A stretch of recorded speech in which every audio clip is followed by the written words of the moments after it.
I was at Newtown High School, that's where I'm from, and that's kind of where I first decided to, take on the path of food. And I went to Culinary Institute of America and I worked in the city for a couple years at Bouchon Bakery, right in the Time Warner Center, at Columbus Circle. And I was there for a few years, left the city, worked at Bridgewater Chocolates for a year, and then I decided I wanted to take my path into teaching. So right now I'm in the midst of looking for full-time teaching jobs. So if you know anywhere places in Connecticut for culinary baking teacher at a high school, that's where I'll be applying to. Nice. Okay, so one of the hardest things about pursuing your passion for a lot of people is taking that first step. So how were you able to even get started to follow your passion? So I wasn't really sure what I wanted to do in high school, but we did have a really good culinary program at Newtown High, and I was in their advanced program as well. And the CIA, or Culinary Institute of America representative, came in, talked about the program and the bachelor's program and the associates, and that's kind of where I had to decide do I like cooking or baking better, because I do like both. And baking is very mathy. Yes, and I'm a math and science person, so baking is very much math and science. So I decided to go into baking, and it's also an art, and I'm an artistic person, so I decided to take that path. So that's kind of where I decided, and I just went with it. Being brave enough to risk failure in pursuit of your dreams is a non-negotiable requirement for success in anything. Yeah. How were you able to summon up the courage to go after what it is that you decided you wanted to do with your life? Well, so after, when I was about to graduate from my bachelor's, it's like, okay, where do I go? Where should I apply for? It's pretty obvious that you need to get into the field and get experience as much as possible, because that is how you really have to start your cooking, experience. You need to get in the field and pay your dues. So I decided, what's the scariest place I could go is New York City, because I am always terrified of the city. And, I knew I had to get outside my comfort zone, because I'm from, a small town of Newtown, Connecticut. So, and I decided to go, my chefs, they know people from everywhere in the city. So they hooked me up with a Bouchon Bakery, and I did apply there, and I loved it immediately. That's kind of like where I really had to transition. My biggest transition was adapting to the city. I would wake up at 3:30 in the morning. I lived in Harlem, West Side Harlem, but I started off living in Brooklyn with a friend until I had to find an apartment, and it was terrifying because I didn't know any of the subway lines at all. I got lost. It was 4 in the morning. You're walking around by yourself at dark, and you're trying to ask for directions, and it's scary. So that was definitely. But I became street smart, so that was a good thing. It's not easy doing the thing that you love and going after your dream. I'm sure you had to overcome challenges and things like that. So, what was your biggest hurdle, biggest obstacle that you had to overcome?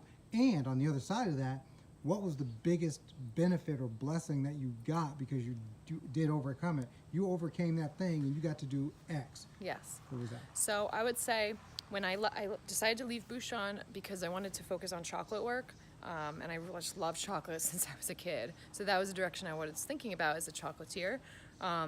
So I ended up getting a job at a place in New York City where she just opened a place, this chef, and she also worked under the same company as I did. So I ended up working there, but after just 3 days, they let me go without reason, and it was very, very weird because I was very happy there. They seemed to like me, and it seemed that, I don't know if it had to do with me or not. I asked them if I did anything wrong, something I could learn for my next job, and they really wouldn't give me an answer. It was very strange, and to this day, I have no idea. So, that stuff happens in New York City. It's very cutthroat.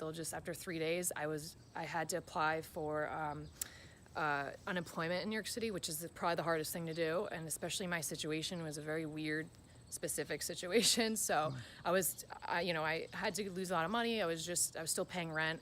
I came home for the summer because I was just crushed. Nothing like this ever happened to me, and I had to kind of rethink my path. And I was like, the first thing I was like, am I going to go back to the city? And I decided to come back home because I'm an outdoorsy girl, and I'm not much of a city person. I loved it, and I loved the energy and the food scene, but I think it was a calling for me to come back home. And that's when I decided to take the job at Bridgewater Chocolate. So I worked there for a year. And then that's when that led me into my teaching path, because I started to think about the lifestyle of a chef and, the high production stuff and being on your feet all day and, But, you know, I was thinking about more the lifestyle and the work-life balance for me, and I'm not a workaholic. I don't have that mentality. I lose passion when I'm overworked. So, you know, and it's not work. I can work 10 hours fine, but like, you know, if it's plus, it's like, you know, it gets too much. So, and I wanted to make more of a difference versus just working on something that's just focused on me.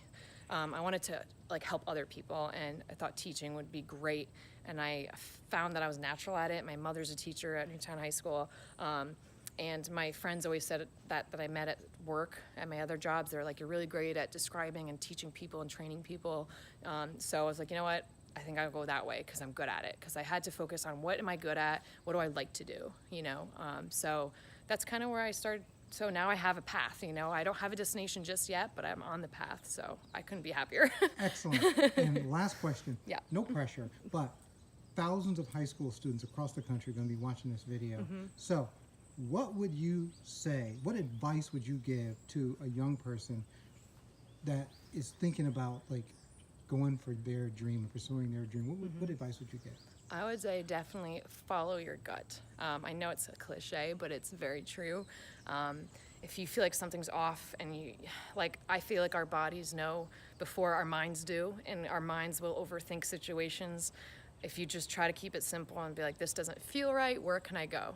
Think about what's the first thing that comes to your mind. Write a list. I was writing a list of stuff you want to do. Try different things.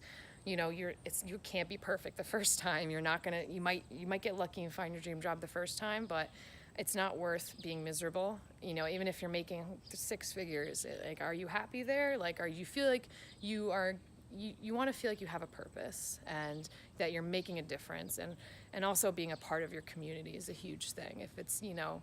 And you got to be happy. Like, so if you find, like, really just follow your gut. What do you love to do? How can you make that work in a job or a career?